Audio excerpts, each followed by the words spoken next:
Welcome to the Purpose for Life podcast. It's Wisdom Wednesday, no matter what day of the week you're listening. We're excited to have you here today. I'm Suzanne Roberts, your host, author of It's Deeper Than That, and the founder of the Great Reconnection. And today it's exciting because we're actually in person together. We've got our beloved co-pilot, Monu Singh here, and we're in person, which we've never done before. No, but it's lovely. It is quite lovely. Thank you so much. Actually, today, I'm going to show it, and we will have a link for you how you can buy these, but we're going to draw from the Wisdom Deck, the Great Reconnection Wisdom Deck, which goes with the book or independent of the book. And they're amazing to use. How do you use them, Monu? So I will pull a card every morning after my morning meditation, and I just use it to sort of orient myself for the day. And then sometimes I'll just pull a card at any point in the day just because I feel like it. And how does it help you, or what do you get out of it? I think for me, it really helps. It's like another tool in helping me keep my attention where I want it to be. And where do you like your attention to be? What's important to you? My own radiance, my aliveness, freedom inside myself.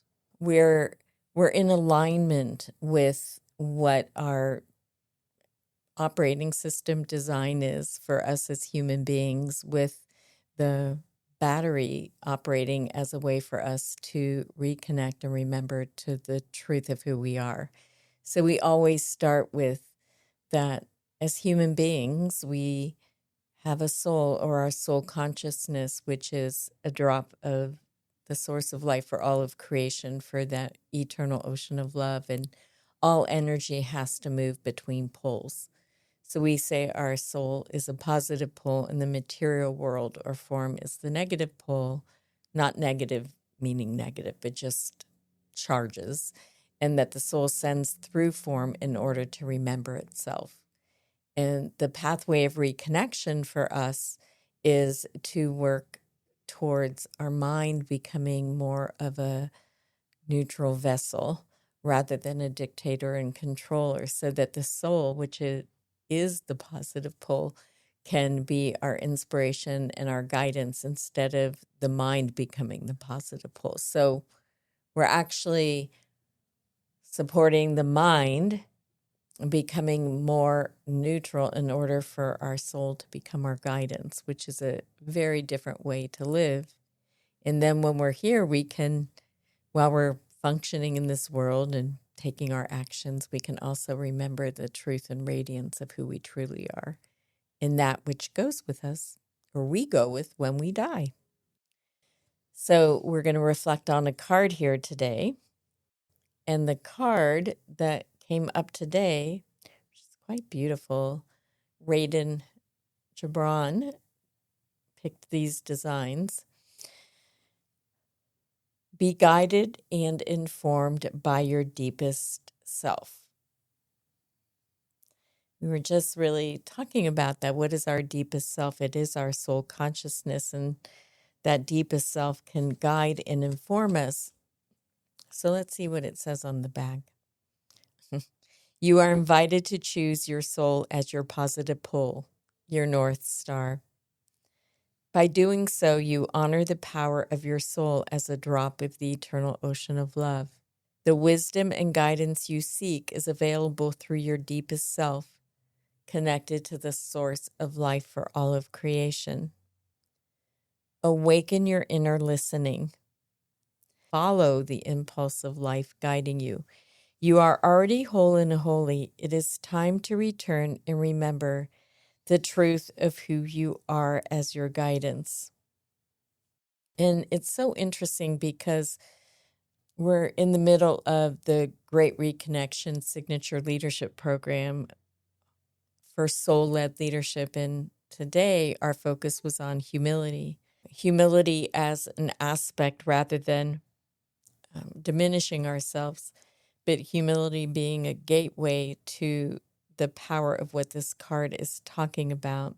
Humility acknowledging that we're connected to the source of life for all life.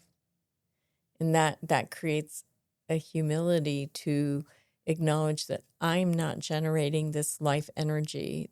My soul is generating it for me through the source of life for all of creation. And when we can honor the power of our own soul, the power of our soul being a drop of the eternal ocean of, we're calling that humility in a way. And as leaders and as human beings, how can we pause and take the time to allow a deeper kind of listening inside of us? We talked today in our training about what's the difference between control and listening. How can we move from control to listening? And it says here, awaken your inner listening. Follow the impulse of life guiding you instead of us trying to control it.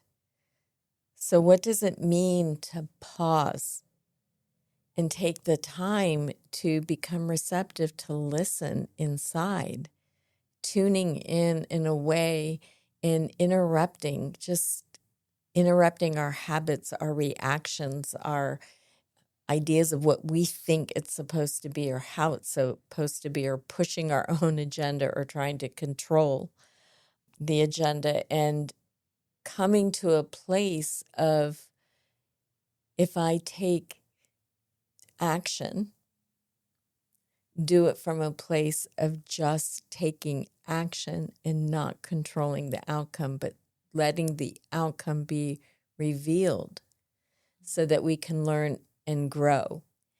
And within all of that, I feel like it disrupts the pressure of perfection, of proving, of having to know it all, of having to figure everything out, and instead coming to terms with that there is an inner guidance inside of us. We have this incredible intelligence of our own soul connected to the source of life for all of creation inside of us. And what knows better, our soul or our mind? Anyway, I'm going to go back to the front of the card, and then you can reflect on what this means for you. So be guided and informed by your deepest self. I love this card. I feel like in a certain way, it kind of encapsulates everything that I'm trying to do, at least, but I think it's central to what we've been talking about all along, is how can we shift from what so many of us have been taught all our lives, is to create our own futures, plan, strategize, manifest, whatever words are used. It's this way of existing in the world that is very ego-led. It's very individualistic often, and it's very production-based. Like, what are you putting out in the world and how are you doing that? But I think that, when we shift to being guided by our deepest self, it is just so much more powerful than having our mind try to lead us, and instead attuning to, like you said, this astonishingly intelligent system that exists in us already, and listening and then following that. I think what is revealed in that way is restorative, it's rejuvenating, it's nourishing, much more than the way that, again, so many of us have been trained, where we're the ones efforting. And instead, it's like we're moving into the way that we were designed, the battery. We're allowing that energy to flow and lead us into much deeper and more powerful ways of evolving. I think evolving, definitely, and also taking action. I don't want anyone to think being guided means you just sit and listen. I take a lot of action, for sure. But where am I taking it from, and where am I trying to get feedback from? I think that when we're trying to prove our value, the world will reward you for burning yourself out, for disconnecting from yourself, from, not living a life of balance. And I'm saying, while we take action, if we can be guided, we'll be guided from a place of wholeness and holiness, so our actions will produce less harm. If we're living with the awareness that all of us have a source of life flowing through us, we are connected and interconnected, and all of our actions impact the whole system. And when we keep that awareness and use that kind of inner guidance, we will be guided very different towards generative, positive energy where people can feel included and wanted and really be productive because they get to be their best selves from living fully inside of them. And it changes the quality of life. You can still be productive, but the quality of the experience of you living your life and being with others living life from this way is different.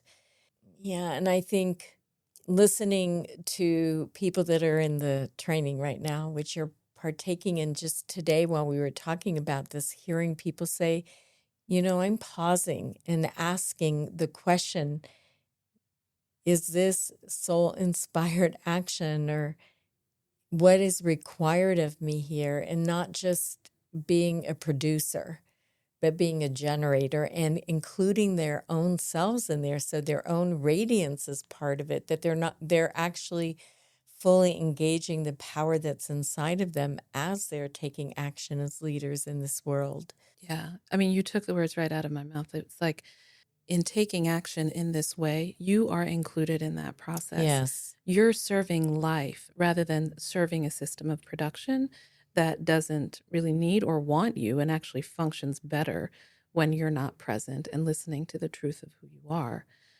So it's like in that pause, we get to choose, like you said, what is the quality of life that I want to have and what do I want to serve? Do I want to serve my own life and allow that to lead me to take different choices? Or do I want to continue in the way that I've been that has caused either burnout or disconnection or just an alienation from our own knowing? For me, it just feels so much more powerful. And I can, because we have conversations obviously outside of this space, I can really see and feel the differences in my own life the more that I have tried to practice the pause and practice listening and then taking a different step. And you are a leader in an organization. And so can you tell us how your leadership is changing? Sometimes I think the word like authentic gets a little bit overused, but I feel like we all have our own sort of uniqueness that can elicit other qualities in other people or allow other people to also be more of themselves in a space. And I think that, you talked about how listening deeply allows for more inclusion. And I feel like what I'm beginning to see is that the more I am myself and allowing my own expression to inform the decisions that I make, the more I am allowing space for other people to show up and make their own contributions in a fuller way, which I think just contributes to the health of the organization. It contributes to the health of the collective. I think we make better decisions. Right. I think we make, honestly, more creative and innovative decisions. Yes. Because there is an expansiveness to that way of being, and to feel like that everybody within a certain social hierarchy of like a workplace or whatever, from the top down, is being afforded greater opportunity to contribute in their own unique way and is being supported by the system, I think can only lead to better and better things for everyone.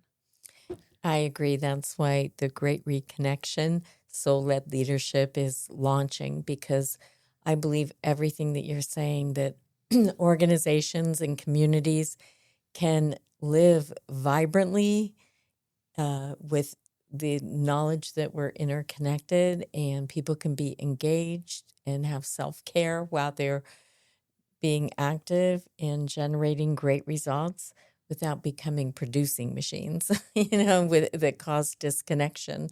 I just was listening to this book, and it said burnout is soul sucking. And yet people get awarded for burning out. And so we're saying let's award radiance, let's award vibrancy, let's award rest and wholeness and holiness, and that everybody is part of this inner web of life, and let's all contribute together. So let's go back. Everybody, we're inviting you to be guided and informed by your deepest self. And we're so glad to have you here on our Wisdom Wednesdays. We just call them Wisdom Wednesdays, but they're just delicious nuggets of exploration of what's deeper than that, which if you haven't read it yet, what do you think about that book, Monu? You should, absolutely should. If you haven't read it yet, you absolutely should. Absolutely. And we'll give you a way to buy these wisdom deck, and there's beautiful cards in here. Thank you for listening to us today. Thank you, Monu, for being here. It was great doing it in person. Hopefully we'll get more of this. And thank you, listeners. Once again, this is the Purpose for Life podcast. I'm your host, Suzanne Roberts. So glad to have you here today. So glad to have Monu here. And take time to pause and listen so that you can be guided and informed by your deepest self.